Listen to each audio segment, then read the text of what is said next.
the combination of that kind of 1-2 punch devalued currency pretty considerably and devalued debts relative to nominal GDP by extension, even though nominal debts barely came down at all. Like there was like a, maybe 12 to 15% nominal reduction in debt, but debt as a percentage of GDP collapsed considerably. And you can point to some places like, for example, Argentina. They don't have, phenomenal demographics, but they have no problem getting inflation, right? Because, in extreme cases, those monetary conditions and fiscal conditions can override, demographics issues or technology-based issues. And Japan is kind of a unique situation because they are the world's largest creditor nation, which means that they own more foreign assets, than foreigners own of their assets by a wide margin.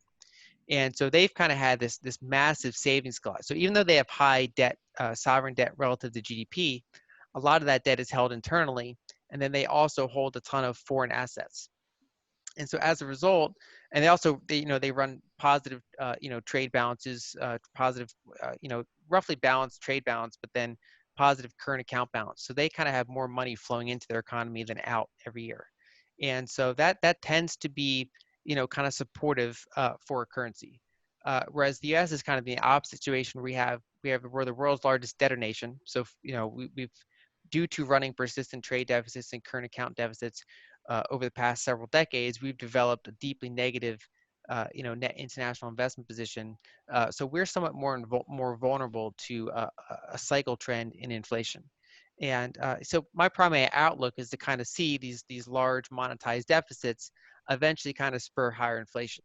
Now, I think that can take a lot of forms. So, for example, I see people, calling for like hyperinflation by the end of the year or next year, like that.